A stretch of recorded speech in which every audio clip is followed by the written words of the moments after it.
לא עובד פה, כי זה נראה כאילו זה... אולי זה נקרא.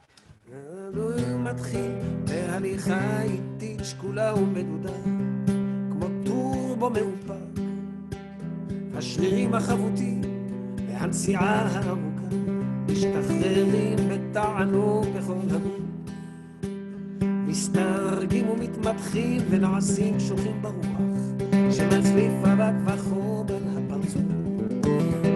היי, כל העניין לשתות משהו קר בנקודה. היי, כל העניין לשתות משהו קר בנקודה. העיירה עושה את עצמה מתנמנמת, אותנו זה אפילו לא מצחיק. חוצים ברחבה לכמו חגיגיות צבויה, עוזבים לשמש את העיר, צרור נקישות טמבור עוצר אותנו כאחד, מה וחצי מהצל, בשמש לא ליל, לא זיען מחכים, מה וחצי מהצל. היי, כל העניין לשתות משהו קר בנקודה. היי, כל העניין לשתות משהו קר בנקודה. עודנו עומדים, נוסעים עלונים, נימה וחצי מהצל, כשאיזו מקומית פתאום נועצת אף בשמש, ופה שבאוזננו ממלא. היי, תראו, תראו, תראו את הגרי קופרים האלה, קליט איסטרודין דמיקולו, יענו בזיב לשרב. הגיע הזמן שכבר תוציאו את הלשון הארוכה שלכם, תרבות המערב. היי, כל העניין לשתות משהו קר. היי, כל העניין לשתות משהו קר.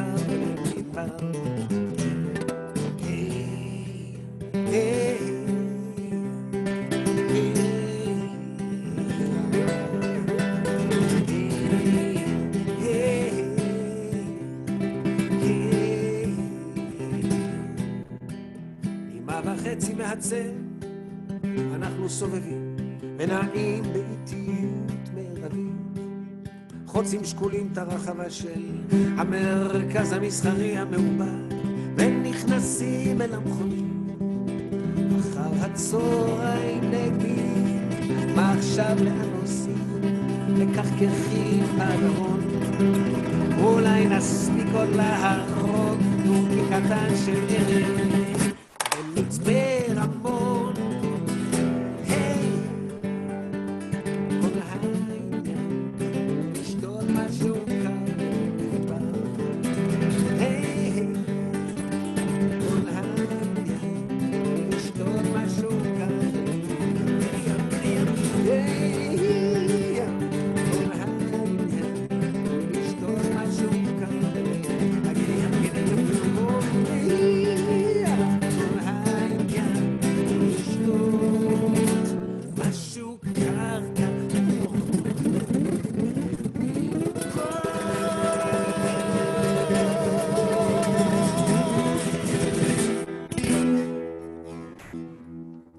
Awesome. Thank you so much, David Broza. And welcome, everybody. My name is Jodi Rudoren. I'm the editor-in-chief of The Forward, and we are so excited to have you with us tonight for this concert and conversation. This is my first time doing a kind of musical Zoom sang, and it was pretty cool. It feels like David is just playing for me. And I hope it feels like that for each of you. We got hundreds of people from around the country and maybe the world listening in. David has so many fans, and we've already got a bunch of questions pouring in, which is really cool. We're going to take some musical requests too. Just a couple of business items. I will, if you have a question that you want me to ask David for you or mention, the Q&A, which is a tab usually on the bottom of your screen if you're on a computer, on the side if you're on a phone, that's where you want to put questions. If you have something you want to say to the group, or like a photo or video link you want to share, that's the time to use the chat. You're welcome to chat to individuals or to the whole group, but don't put stuff in the chat if you want me to see it, because it scrolls away in a way that I can't keep up with. And the other cool thing for you all is when you're welcome to sing along, because you're all on automatic mute, I think, or it won't screw up the Zoom. I want to thank the people who are making this happen for you tonight. Mira Fox of the Forward and Danielle Reese, sound engineer with David, are making all the tech happen on Zoom. Lisa Lepson and Dina Cooperman of the Forward and Gabby Brooks helped put this together. And we're just so thrilled you're with us. So we're going to start, David, by talking about, I mean, you got this whole professional setup there. You got all your guitars. You're like ready. You've been doing all these. Tell us what it's been like. Danielle told me that on March 3rd, you were kind of ready to go to your next show and you shut it down and said, nope, we got to stop doing concerts. So what's it been like for you the last, 9-10 weeks? You're in New York, you're in Tribeca with your wife, and What are you doing? How's it feel? It's probably the longest you've not been on a plane in 30 years or something. Yeah, no, it's crazy. But confession, it's the best time I've had. That was totally an unplanned time. When could I have ever prescribed for myself, 3-month hiatus of not performing and not being on the road? No, not performing is tough. This is why I'm doing this. And I'm doing lots of these, webinars and a lot of home concerts, sometimes an entire hour and a half, sometimes just a couple of songs for people. I'm yearning for that. And I do it either from the living room or from a small room that I'm in the house. But not getting on a plane and spending time with Neely, with my wife, that I admit and I confess, this is something unprecedented and beautiful. Now, from a business standpoint and from what I'm used to, my body, my soul is aching to perform and to have this contact with an audience and to really feel the audience, which I love. And I love, I don't know whether I play big venues, small venues. For me, a performance, even now, you said, that I feel like he's performing for me. That's what it feels like. I'm performing for me. And I love it. And I love telling you the story through the song. And I practice for hours every day just to keep in shape. But it's not even close to the shape that I get in when I do 20 or so shows a month, when I'm in like full form in every muscle in my body. But I'm really happy to do this. I'm really happy to meet with the audience, even though we don't see each other, and answer questions. And more so, I haven't seen you in a good maybe 6 years. It's been years. So David and I met, I was the Jerusalem bureau chief of the New York Times, and I went there in 2012. And that summer I got invited by a friend to go. I thought they were crazy. They were like, so at midnight, we're going to leave Jerusalem and drive to Masada. It's the middle of the summer, so it's crazy hot. It was Tu B'Av, the Israeli Valentine's Day. Most people on this thing probably know all about this annual concert David's been doing forever. And we're going to get there at 3 in the morning, and then we're going to have this concert. And I just thought they were completely nuts. But it was like, I don't know, maybe my best memory of the whole 4 years I was there. Wow. And I luckily got invited to David's after concert breakfast at this great diner in Arad. And then we became, we kept in touch, and I wrote a profile of him in 2014 back about some work you were doing with Palestinians at the time, Palestinian kids and Palestinian musicians. Why don't you maybe talk a little bit about that since we're on it, and I'm going to share the picture that ran in the New York Times of you, because I think it's just got so much David Broza energy. I just love it. But you want to talk a little bit about that for a sec? I remember you coming. I think we have a mutual friend, John Moore, to organize, made sure that you guys come to the concert. And of course, I remember the after party. This is funny because After the show, which finishes at around 7 in the morning after 4 hours of straight music, until the sun stands in the middle of the sky, in Masada, just over the Dead Sea. And there I go and I say hello to a lot of people who come. There's no backstage there. You just catch you in the middle of just off stage.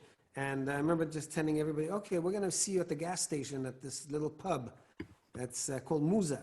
And that's an annual thing. And we always end up in Musa by 8 o'clock, 8:30. And there's a great breakfast waiting for everybody who comes. It can be 40 or 50 people for all I know. Many of them I don't even know. They're just from the audience. And, it's an open bar and we just have a good, drink of whiskey and coffee at 8 o'clock in the morning to celebrate the end of a lovely concert. And I've been doing this for a good 27, 28 years. It gets tougher. I mean, there was one year when, this is in Shafat refugee camp. Yeah. But look at how you're like, that energy. I mean, you're not 20 years old in this picture. No, and these kids are like, what, 10 years old, 11 years old?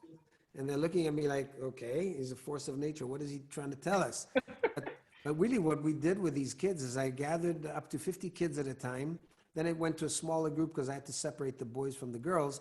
And to the right of me, there's a guy who's playing the darbuka, is Muhammad Mughrabi, an incredibly talented rapper from the refugee camp, from Shafat refugee camp. He's the one who mitigated and actually arranged for these kids and me to meet. And this went on for 3 or 4 years. We'd meet with the kids and get them to bang on with sticks on pans and on anything that's on boxes. And then we got them all kinds of instruments to play on and taught them how to work rhythmically, how to relate to music and to rhythm, and basically kept these 5-year-olds to 15-year-olds off the streets in as long as we could be with them, sometimes with 3-hour sessions. Over the years, awesome. There was so much energy in that room, and nobody knew where anybody had come from. Nobody cared. Nobody was asking you, were you Jewish? Were you not? It was a pretty great day. Well, they knew. But they didn't care. No, they knew, but it wasn't like we were talking about it for once. No, it wasn't the point. The point is trying to get these kids off the streets and keep them interested in something, maybe lead them to music, I remember this huge difference. It was like a little function room, nothing room, but the difference of how we felt when we were outside that room versus inside that room in terms of outsider insider stuff was pretty remarkable. Yeah. Tell us now, though. So you have a new album coming out, and this is your first instrumental only album. You said you've had 40 albums over the last 40 some years. Amazing. Yeah. Very busy. But this is the first time you're doing something without lyrics. So how come, and what does that feel like? No story, no words. Well, did you run out of words? I'm discovering it. I'm out of words. I'm discovering what it's like. As you can imagine, I've never really done this. I've had an occasional instrumental, and like one album of mine called Stolen Kiss, the title song of the album was an instrumental. And that was based on a story that I read, a friend of mine wrote, Bob Shakoshis, an incredible American writer, wrote, and there was a story about Stolen Kiss and what it was all about. So I wrote the melody. But the truth of the matter is that I wasn't expecting this to happen, and I get a phone call from the president of S-Curve Records, BMG, an old friend of mine. He's been putting out my albums here in the United States. And he says, look, it's time that you put out an instrumental album. I have a budget. Do you have instrumental pieces? I said, absolutely not.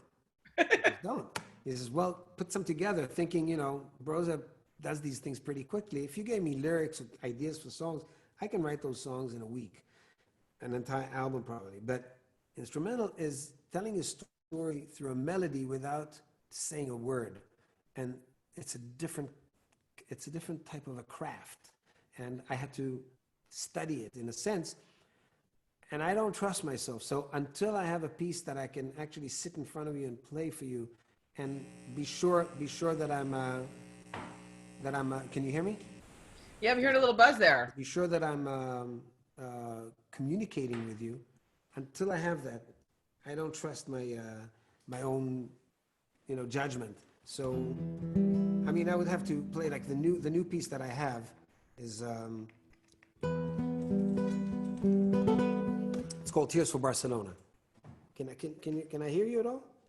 I was just going to mute so that you didn't get any reverberation, but I'll play a little bit of it. You want to set it up, or you want to play it and talk about it after? Oh, so this is this call I had was 3 years ago, And I thought, okay, it will take me a few months. A year later, I felt I had enough pieces. And I called him up. He said, oh, I used all the budget, so I can't do it. But you're to me the best guitarist I know in the world, and nobody knows you. So I want to have you do an album like that, and we'll promote it. So sure enough, I tried to work on the stuff for a couple of years. And about a year ago, less, 6 months ago, I called. I said, look, I'm going into the studio. I'm going to produce it.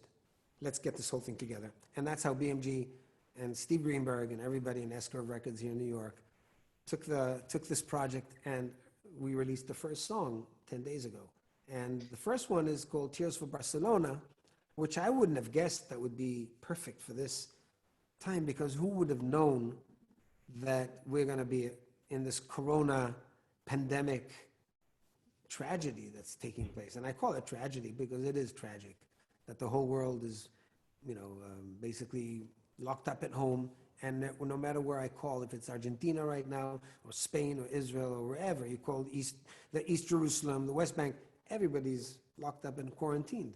And little did I know that this song could serve a purpose, because it was written on a different situation, where Barcelona was going through a tragic moment of itself with a terrorist attack and all. Oh, yeah, I remember that terrorist attack. Yeah. And when I heard that, it was probably 2 o'clock in the afternoon or 1 o'clock in the afternoon there, and it was 7 o'clock in the morning here, and I'm with my guitar, as I very often do, sit with my guitar first thing in the morning. And before I know it, and I love Barcelona. I grew up in Madrid, so I'm really a Madrileño. I'm from Madrid. But Barcelona is the beautiful city of the arts and the most cosmopolitic city in Spain. So I felt very sad for them to be attacked like this. So this thing came out. It was as if I was speaking my feelings for Barcelona through this. And well, let's hear it. Yeah, I'll play as much as I can of it.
Just Got me a gorgeous. little nervous because I have never played this in front of anybody.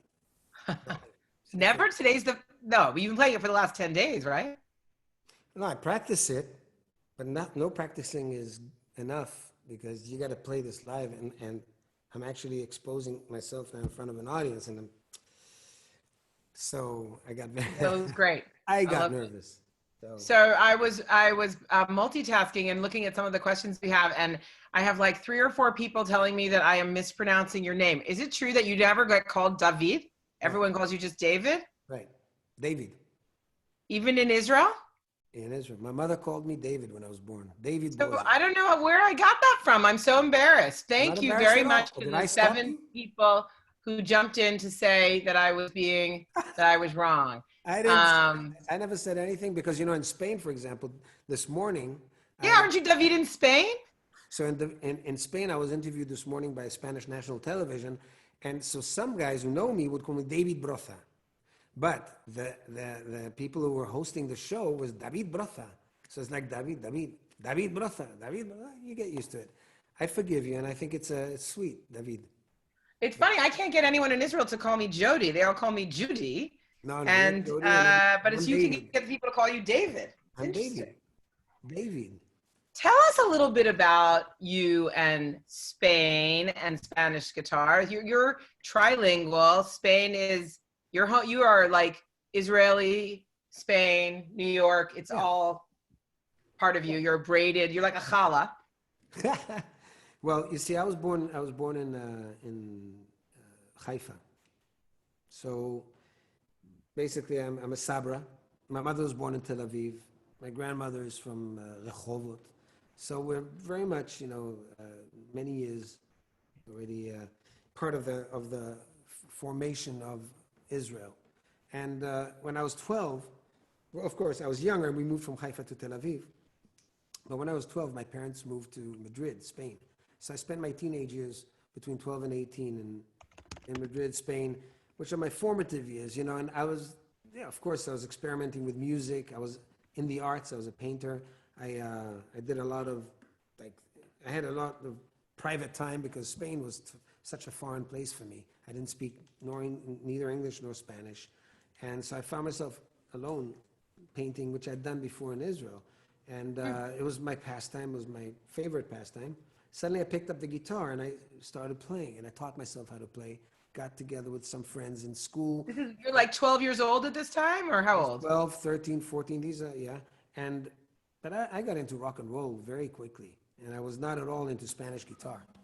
Spanish guitar I became familiar more with Spanish. That was the guitar we had in the house. It was my mother's guitar. My mother was Israel's first folk singer, so she always accompanied herself with a Spanish guitar. I picked that up, and then I think I was 14. I did my first trip alone without my parents. We went with a buddy of mine. His name is Anthony Friend, and we started hitchhiking around Spain. We went out for like 5 weeks. Don't even know how my parents let us Wow. do. 5 weeks. We had no clue where we were going. We ended up going to south of Spain, obviously, to the beaches, and the guitar was with me all the time. So this was really my first relationship with the guitar as a companion, as something that I always had with me. And I don't think I ever let it go. As much as I painted, I always had my guitar. And when I went to boarding school, I was sent to England to a boarding school. The guitar was with me. It kept me out of trouble, but it got me into trouble too, because I played at all times. Even I was in a Jewish boarding school. I played on the Shabbat, and that's a no-no. But I managed to convince the rabbis that I was a Levi. Definitely a Levi. Broza is not a Jewish name, but we probably are Levis. And the Levis were the only ones who were allowed in the temple to play in the high holidays. So it must be me. And they agreed. That's great. They opened their bottle of vodka. They drank it, just not in the synagogue. But it did get me in trouble. And I kept playing and rolling around with it. And only at the age of 22, when I got my first professional job coming out of the army, 3 years in the army, and performing with Yonatan Geffen, the great Israeli poet. We're doing the show. It's kind of a Lenny Bruce show. It's very reacting very quickly to everything that's going around politically, socially. And I was the sideman. And Yonatan one day handed me this lyric that he'd written upon the arrival of Egypt's president, Anwar Sadat, and said, you got to write music to this, and I'm giving you 2 days. And that's how I wrote my first song, Yihye Tov, Things Will Be Better, and my life changed. That's when the guitar became, as we call it in rock and roll, my real axe, my companion, my instrument, and gave me legitimacy to play from morning till night. And I stopped painting altogether, and it's brought me this far, you know, to my 40th Amazing. album. Well, I have questions from some of our guests about Yihye Tov. So I know we're going to probably save it till the end to play, but talk about it a little bit. So someone named Seth Morley sent a question. He said, this is quite touching. Yihye Tov is me and my daughter's theme. She was born with many medical issues, and for hundreds of days in the hospital, I cried it to her. Wow. Her name in English is I can't pronounce it. Saorise, meaning freedom, and in Hebrew, Shira, which is also my Hebrew name, and of course, means song. In times, things did get better. So thank you, David. You got us through some dark days. Wow. My question for you is, do you plan to do a reworking of this song to include what's going on presently? And do you plan to, or have you recorded it in English? It is truly one of the most beautiful songs of the last century. So thank you. I mean, I'm touched by the whole story. I know, it's quite moving. Very moving. So there's two answers to the two questions. One is the song is a very modular song. It keeps on changing. You know, my friend Yonatan Geffen hasn't stopped writing new verses, which he sends at me. And so we've got over 43 years, we've added to the first 5 verses, at least another 40. And I don't sing them all. I choose one that I have added on. And as far as English, I actually did do a bit of an English thing with it when I did with Jackson Brown. You want me to do it for you? Maybe that's the time to play it. So normally I finish with this, but who cares? Everything's upside down now, you know? It's like we're sitting in our house. So I never get to sing that version of it. And with Jackson Brown, when I hosted him in Masada for the PBS show, I hosted Jackson Brown one year back in 2007. Jackson Brown and Sean Colvin, amazing folk rockers, the best singers. And of course, I grew up on Jackson Brown's music, a big fan of Sean Colvin's. So the night before the show, we got together and he said, maybe we can do something, one of your Hebrew songs together. I said, let's write just the chorus, the refrain in the song in English, so it'd be easier for you. And we harmonized it, and it goes like this. And it's all right, it's okay. Sometimes I just break down. But tonight I know, tonight our love will bring me back around.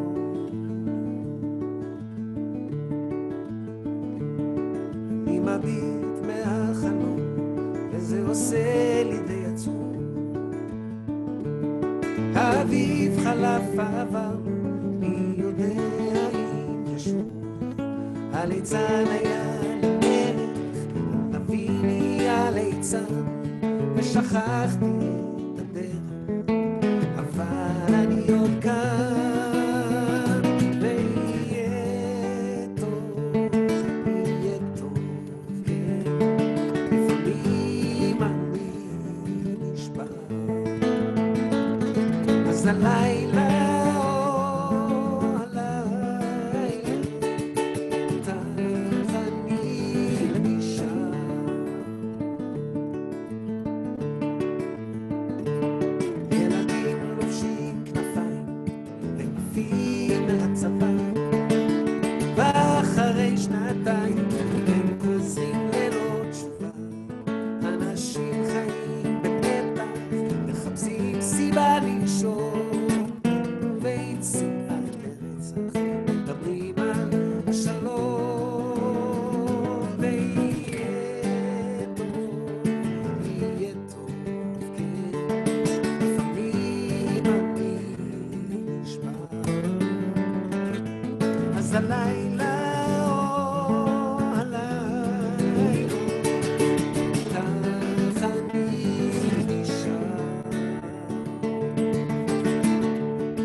אז הלילה,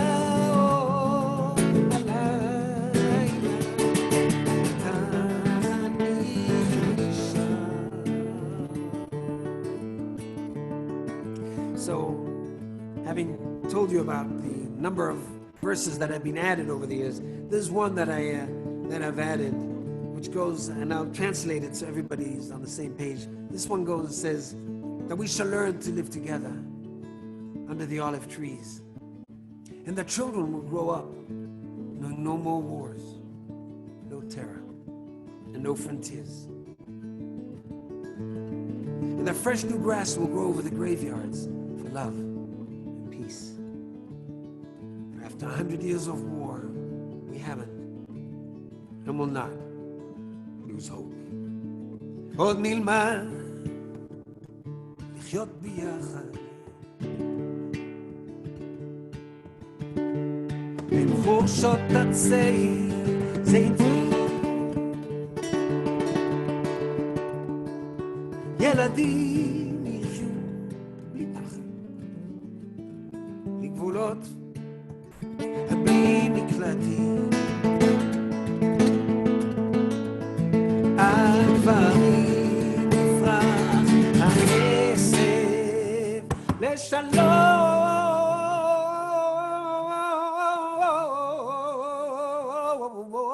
ואהבה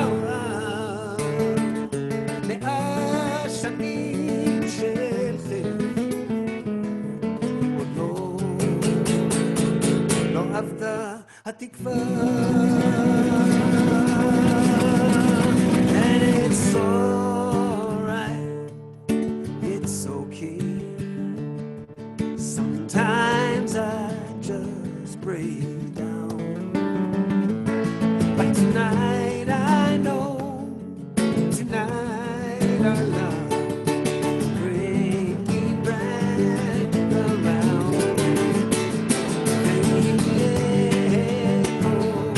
Yihye Tov, Yihye Tov, yeah.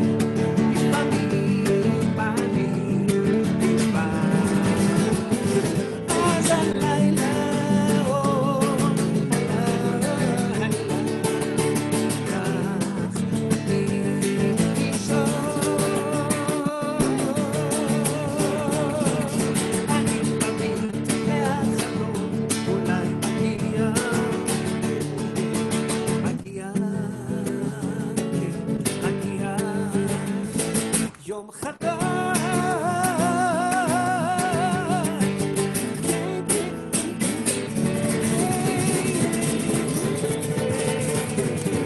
יהיה טוב.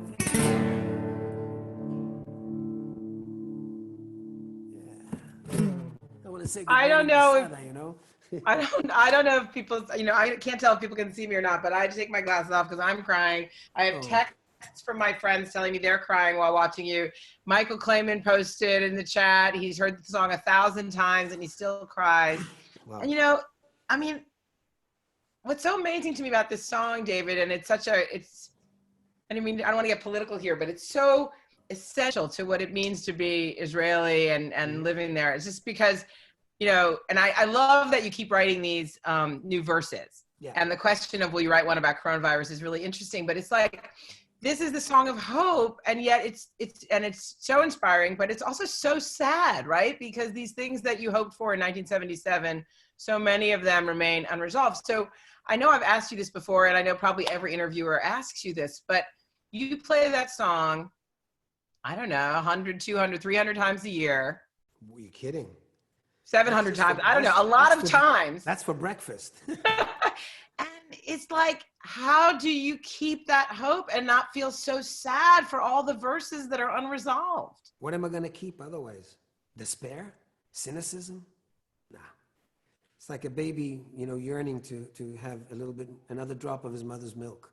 This is the essence of our life, hope and belief that things will be better. If I don't sing it, it's like, it's not a prayer, but this is our motto, this is our philosophy. It's in every language, and it agrees with everybody, because you see, while we relate to politics, while we relate to the pandemic that we're going through, we relate to the pain, the hardship that everybody goes through in life, and it doesn't have to be political. Enough that a guy gets sacked from work, enough that some child gets sick, like we just heard the story of Shira of getting sick. Enough, all these things. If you don't have something to hold on to, and this is a contemporary one, it's part of us. It's not handed over father to son. Maybe it is already, because I've been singing it for over 40 years, and maybe generations are singing it. But all I'm saying, it's not a mythological, it's not part of the siddur of your prayer book. It's not part of something that your family passed on from. This is ours. This is part of our times. So I wrote this in 1977, 78, November 77, when Yonatan gave it to me upon arrival of President Anwar Sadat of Egypt to Israel. And I guess a lot of history and a lot of water has gone, down the Jordan River since then. But even when there will be peace, right? Some arrangement will come together. Even then, we're going to have other reasons to sing this kind of a song. And in this particular, these 3 months of the pandemic, of the virus, I've been getting calls from synagogues, from private people, from children, from I don't know where. Can you please do me a special version? And I'm like I am, naive as I will be on that level, I'll record them a little thing in my studio, and put it on Dropbox and send it to them, because what else have I got, We all got to hold on to the same thing. We have so many questions. I want to get to them, but first, so my husband Gary suggests that you should get a Zoom background of Masada, and so I want to show that I have somewhere here. Wait, picture of us. But I want to prep for you the question. Oh, I can't find it. Oh well. Why? I saw it yesterday. I know. I'll get back to it while you're singing the next song. But a lot of people are asking. There's so many questions here and so many lovely comments. But a lot of people are asking about, would love you to play something in Spanish, wondering if you play anything in Ladino. And the question that I am wondering in this vein is a little bit about what it's like. You write songs, you write in Hebrew, in Spanish, in English, in mix. What is it like to write in multiple languages? Why do you write some songs? Like, how does that work for a trilingual person to write songs in different languages? Is it a mood thing? Is it more of a topic? How does that work? It's not a mood thing, and it is a topic, and it also depends. I'm getting some water because thank you, Daniel. Oh, people also wanted to know what you were drinking, so I told them that you did have a glass of red wine, so you might have to take a sip of that. Eventually. People don't want to drink alone, Yeah. There you go. You're not drinking alone, but l'chaim to everybody. Well, I'll take a sip.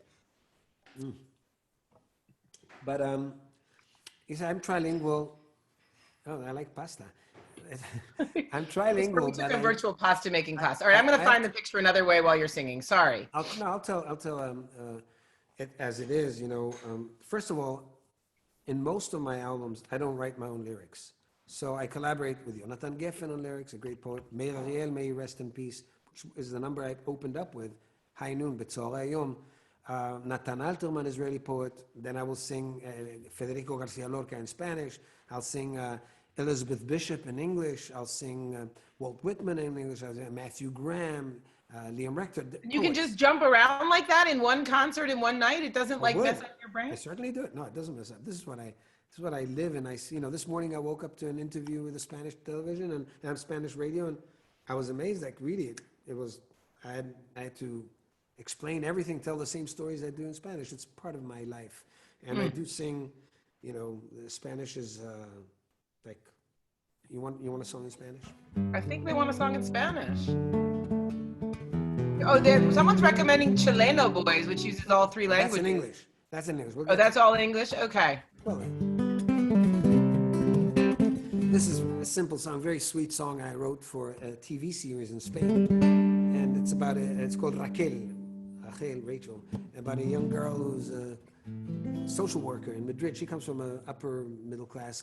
She's never met the poor, the underprivileged, and here she is meeting for the first time. Of course, she also falls in love with one of them. So this is a love story, and it's a long series that took place in Spain. I happened to write the song, sing it on the set, and perform a little bit there, act a little. So it's called Raquel. And I wrote it with a great lyricist, a great songwriter. One of the most important ones today, his name is Jorge Drexler from Uruguay, who lives in Spain. So this is our first song together, that we wrote together.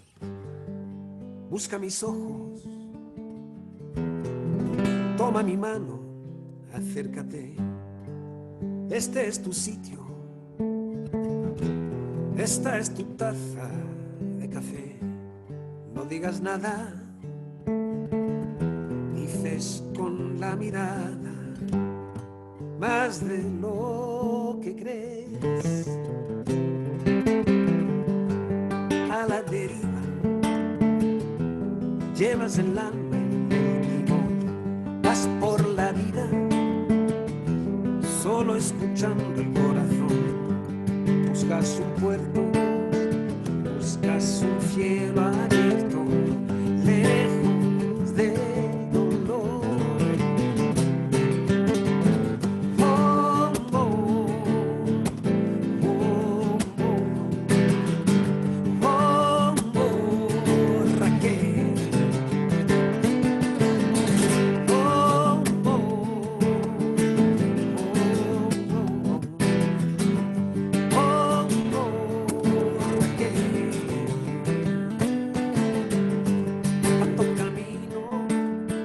tanto buscando encontrarte a tu destino, querías mantenerte fiel, princesa herida, el teatro de la vida cambia tu papel. Oh, oh, oh, oh,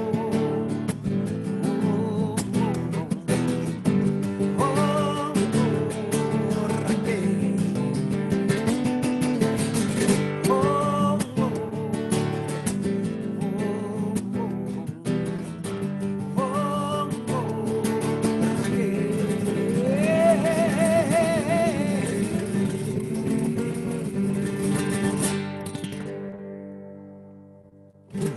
There we go.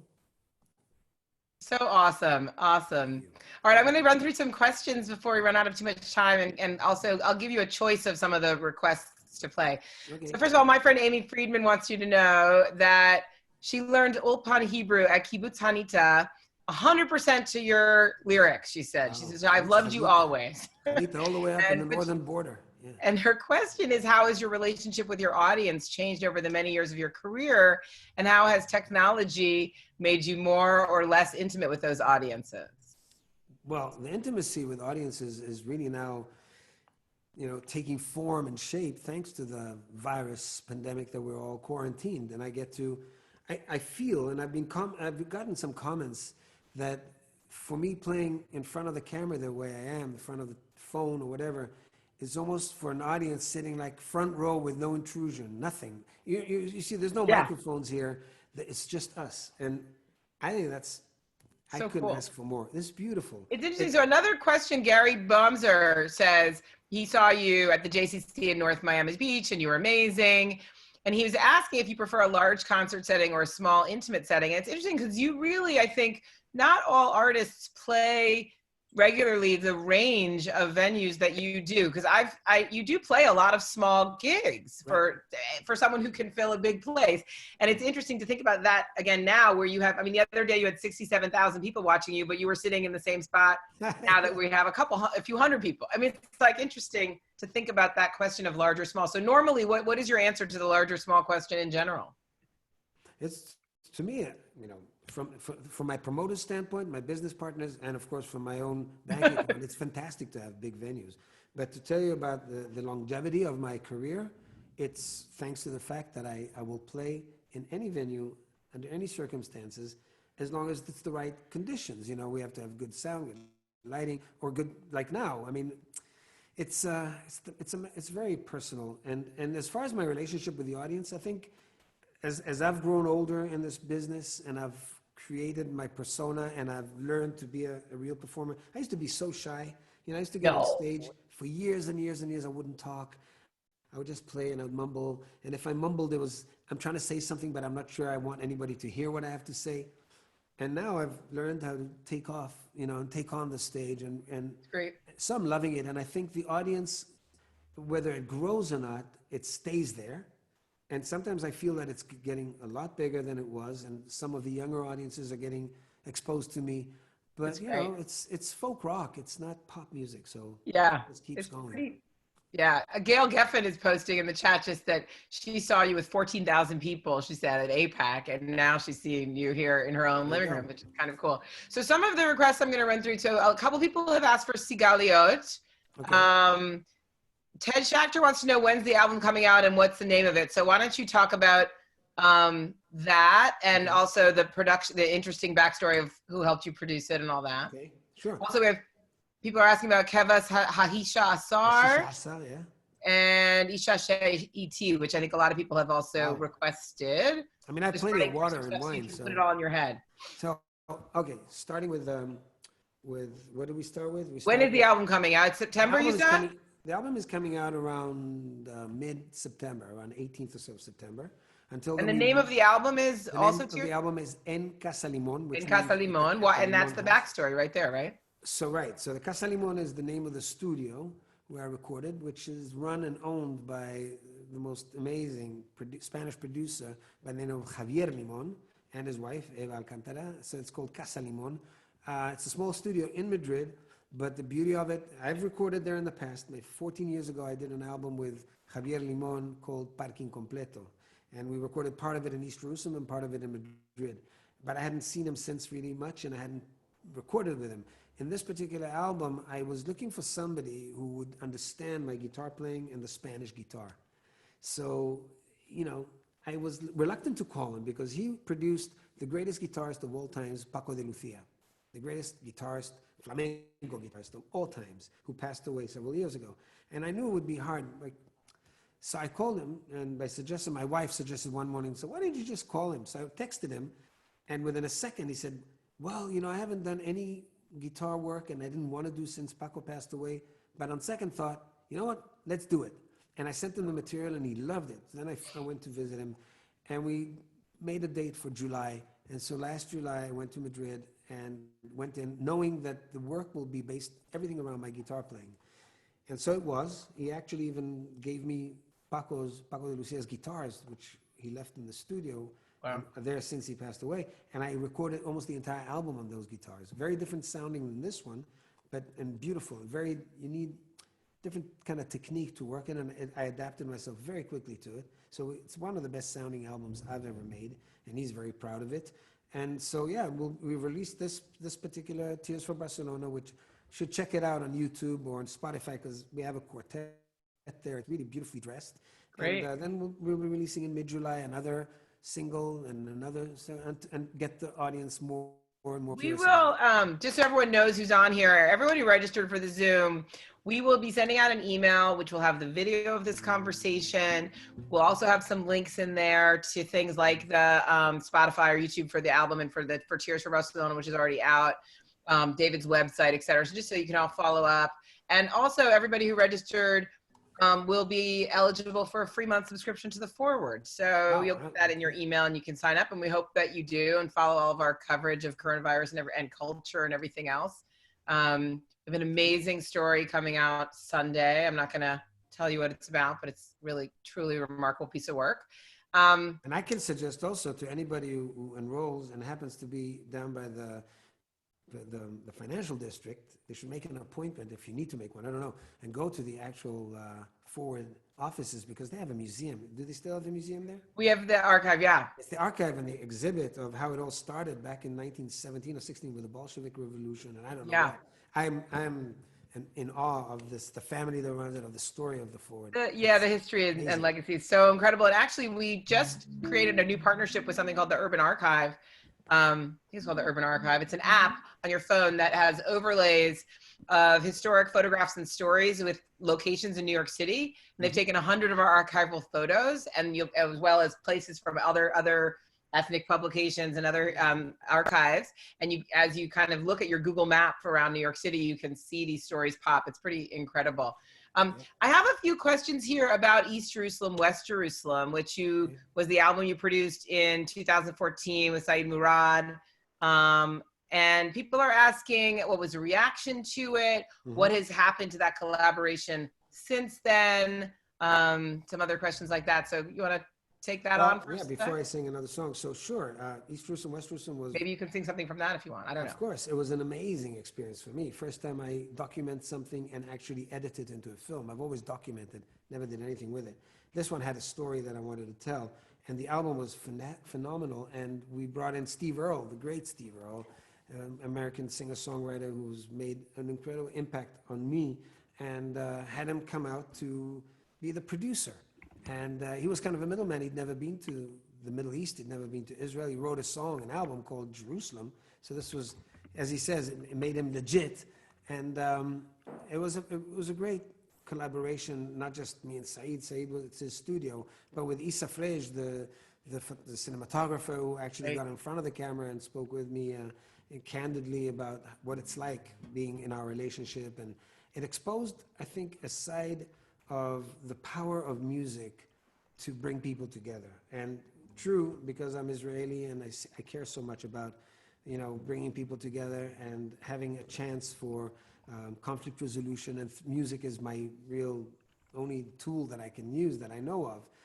But I think once you see that, you understand that you could do this in East LA, in South, in Houston, Texas. You can do it in Brooklyn and the Bronx. You can do it in anywhere where there's issues, neighborly issues, or race-based issues. As everywhere there is, you know, people are always in up in arms against each other for some reason or other. That's the nature of man. So I think music and this film represents that aspect of what music can do and the contribution that music can give into bringing down, toning down a little bit the animosity. And I practice it as I speak it, and I believe in it, and I do it always. And our collaboration started, me with the Palestinian musicians, Sabrin, in East Jerusalem, started in 1999, and it's 21 years that we've been at it. Wow. And we speak at least once a week, if not more, and we try to help each other just emotionally to get over things. And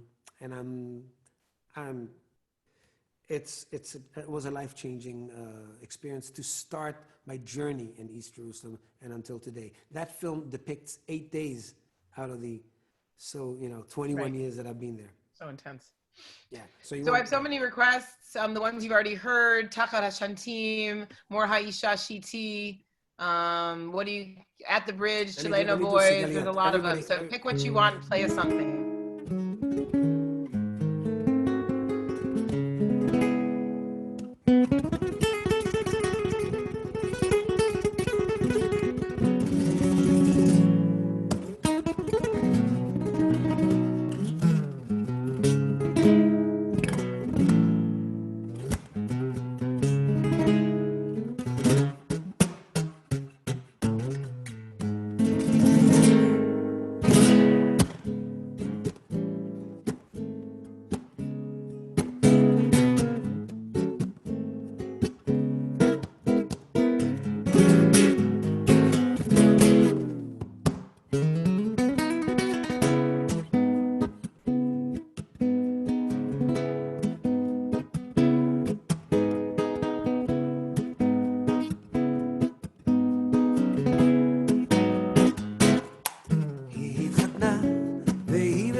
למרות שבעלה ימים שדברת כל הזמן מצורח קבוע והוא אפילו לא אומר מה נגמר 3 שנים שהיא מקבלת מגבר זר מתחת דלת מכתבי שירה אליה בעירי וענוניה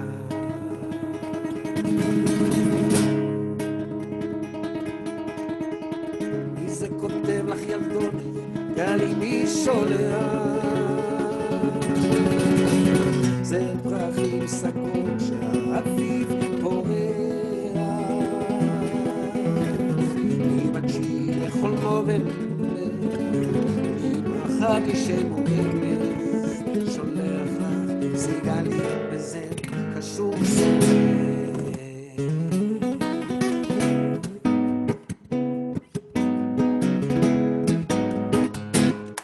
לילות שלמים שהיא לא נרדמת עליו בקיצי חולמת ובדרכנת לב רומנטי נשמה טובה וחיוך שמחתי שלוש שנים מסובב בשקט כן לפעמים כמעט צועקת ומים בעלה יודע מסתירה את מכתביה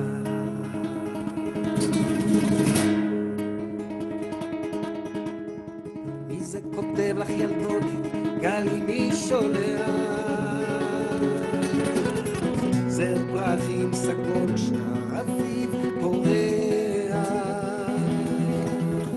אמא שלי בכל נובמבר היא ברכה בשם רמז שולח לה סיגליות בזה חשוב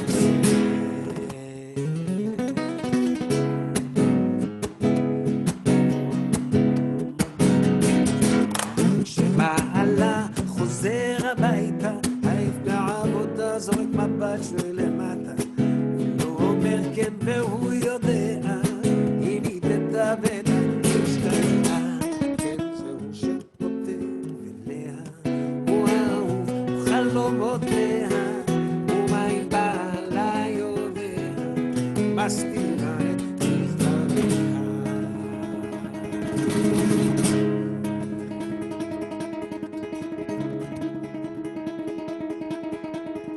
מי זה כותב לך ילדוני גלי מי שולח זר פרחים סגול שהאביב פורח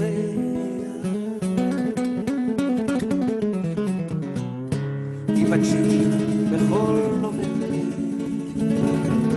ברכה בשם רמז שולח לך סיגליות בזר קשור בסרט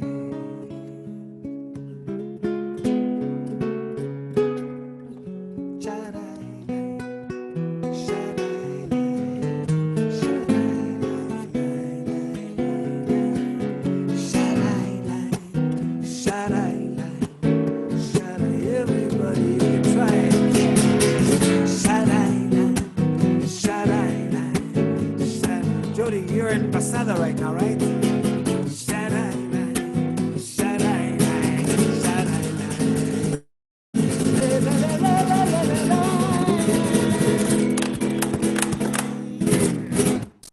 Yay! Wow.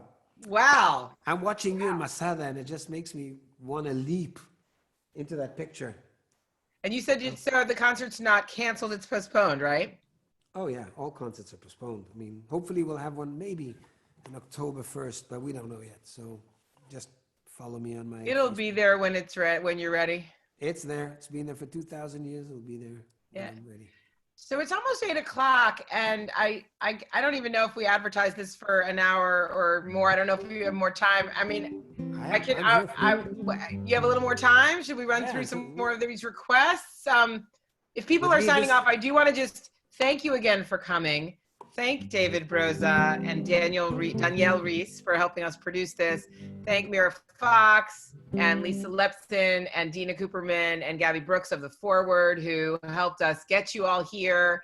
Remind you that you will get an email with an offer for a free subscription. Follow David's Facebook feed for all the updated information. He's appearing a lot and you can catch him more, but we're so glad that you joined us here tonight and that you're supporting The Forward. It's so nice for me. We've been, it's been incredibly intense covering this virus. And we've done so many kind of super serious of these conversations. And it's like just been so lovely to sit here with my gin and tonic and listen to this amazing music. I do want to just run through some other things people are saying and throw out some other song titles, and then maybe you'll sing us out with one final thing that you want to pick, and maybe you want to talk a little bit more before about whatever, but let me just give you a few thoughts. So Marilyn Hasid in Houston says she and Mark would love to hear you speak about putting music to Townes Van Sant's lyrics. Wow. Gail Lopez Enriquez asks for a song from East Jerusalem, West Jerusalem. Madeline Dinnerstein wants Riding Cat Top Down. My friend Amy Friedman says she wants the long ago song La Shevet Al Gerer Regel Po Regel Sham. Okay. People are asking what the best way is to connect with you, which I believe is through your Facebook. Is that right? Yeah, Facebook or Instagram. Or I always look out for the messages and I'll answer. Nobody's. Yeah, so Facebook's good.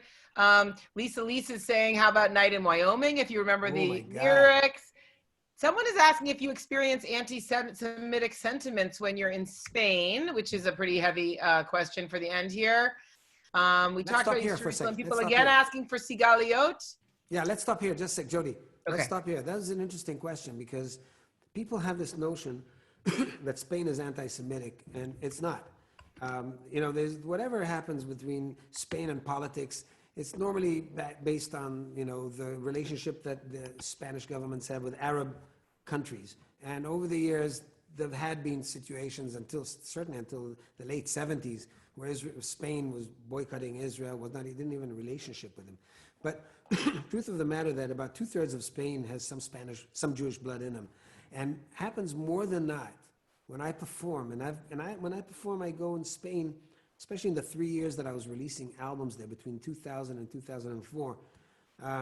I would go to very remote places, and in the most unexpected places, there would be after the show people coming to me, and then a couple would sneak up shyly, kind of saying. And with a little note, this is a phone number, and just to tell you, we are Marranos. We are Sephardic Jews, and we've lived here all these 500 years. And how do we get in touch with our brothers or with our past? And how do we? Can you help us? It's happened more than not, and especially even when the area where supposedly my family's namesake comes from, Broza, which is in Cáceres, where they have Hervás, and they have all these villages which had really.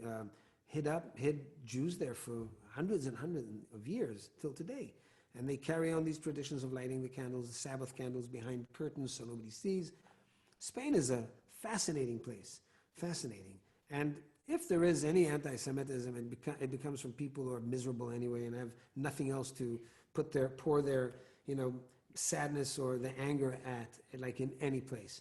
But as a country, I've never found anything but compassion and sympathy, especially since Israel and Spain have had wonderful relations diplomatically. But take away that, the people are just good to each other. Both are people. And I say that, with my own experience, so I've never experienced anywhere, except for, Great. So that's great. Cool. I can sing. I'm also getting one other request that I just want to say we will do. People are asking if the follow-up email can have some listings of when you're next appearing. So we will make sure to include that, everyone. Sure. So what do you think, David? Sorry, what is your last song? God, I'm like mind blown, No. Somebody mentioned a children's song, Keves HaShishasa. I'll do that. That's from my beautiful album I did with other artists, with Yudi Travitz and Gidi Gov and Yoni Rechter and Yonatan Geffen. It's based on a Yonatan Geffen book about the 16th sheep, which is the sheep you count before you go to sleep. He always says he falls asleep with the 16th one. So this is Thunder and Lightning, which I wrote and just 40 years ago.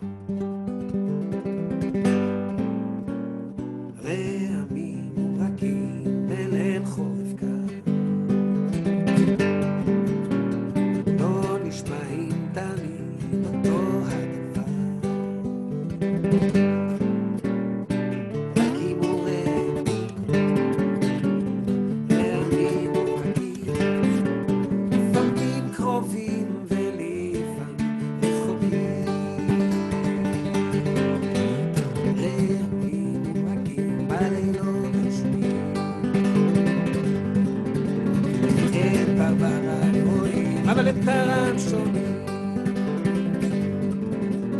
יש רעמים שמאוד מפחידים ויש כאלה שרק קצת יש רעם חלש ורעם בינוני ורעם חזק חזק שלא נעים לשמוע בעיקר אם אתה לבד לפעמים אתה פוגש רעם נחמד ורעמים מובהקים בליל חורף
לפעמים קרובים ולפעמים רחוקים, לפעמים קרובים ולפעמים רחוקים.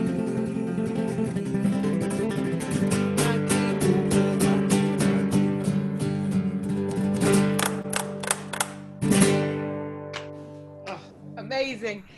You know, all night people have been posting in the chat. I saw you at this venue. I saw you at the University of Madison. Sweet. And now we'll all be able to say, I saw my forward. David Broza concert. No, in my living room, in my basement. I was on, my couch with my drink, and I had a private concert. And I'm thrilled to say we got hundreds of people with that experience. It's so lovely to have you. I can't wait till we're back together at the diner in Arad. Let's do another song. No, are we going? Is that it? I can stay. You want to do another song? What are you going to do? You're still drinking your drink? I'm a little bit, I have to say, I'm close to empty here, but, and my friends. I'll drink to that. I'll drink to everybody. To you. Thank you. What's the last song? People are saying keep playing more. They have you know what? They have their lighters up all around. So you know what? Got their lighters up. You got it.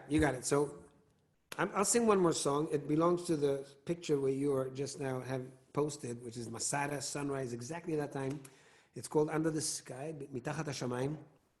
And I promise you, everybody who's out there who's interested, I will be doing a concert probably in the next couple of weeks or so. And then I can play 2 hours, whatever you want, and Jodi can be there too. So with more than one. There was someone early when we were started. Someone came on and posted, "Has he played Tachat HaShamayim yet?" Ah, there you go. So I'm glad you had. So this song I wrote with Meir Ariel, may he rest in peace. So, and it took a while for this song to catch, but when it caught, it was because I recorded it live in Masada as the sun was coming up, just at the time of this picture, and that made it into a mega hit. Until then, it was a studio recording, nobody noticed it. So I owe it to Masada, and now in that atmosphere. And I'll meet you in a couple of weeks, or even before, whenever I put the real show in one of these weekends. So stay tuned.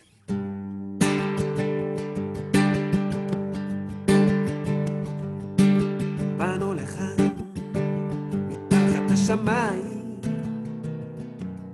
שניים כמו זוג עיניים. יש לנו זמן, מתחת השמיים, בינתיים, אנו עוד כאן. את ואני, you can say it, את ואני. את ואני, והמיטה רחבה, רחבה, לילה ויום, לילה ויום, לילה ויום, והחיוך מתקצה, שהוא מתקצה. כן, באנו לכאן, מתחת השמיים, שניים כמו זוג עיניים.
Don't be shy. Feel free to sing to yourself. myself in. Na na na na. Na na na na na. Na na. Yeah, yeah, yeah. Tzak, tzak. באנו לך מתחת השמיים. שניים כמו זולנה. יש כאן זמן, יש זמן מתחת השמיים. ומתי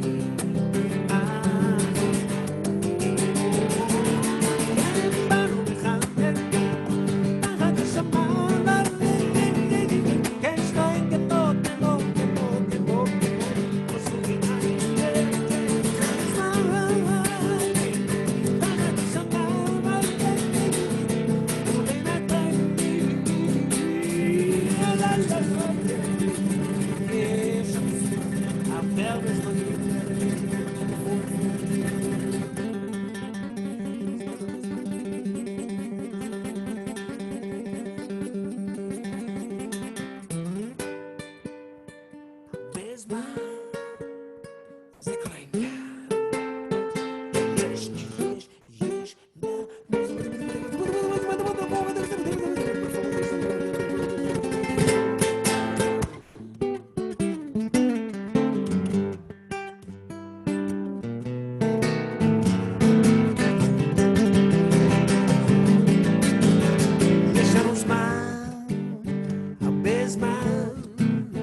it's time to refill your drinks, I think. Yes, man, yes, man. Forward in Jodi Rudoren, yes, man. Forward in Jodi Rudoren, yes, man. Yeah. You know, I could have been somewhere else. I could have been I don't know, Tel Aviv. I could have been in New Jersey. I could have been in Beersheba. I could have been in San Francisco. I could have been in Argentina. But no, I'm here in New York with a forward in Jodi Rudoren. Yes, man. Yes, man. Yes, man. So thank you, everybody. And I'll see you very soon in one of these in-house concerts just for you. Play all your requests and have another time together. Until then, yes, man. Smile. That's my name. And this is time to say good night.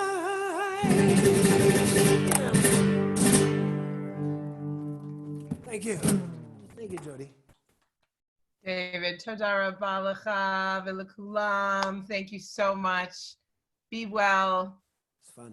Tada, tada. This is great fun. Goodbye, everybody. Have a great night.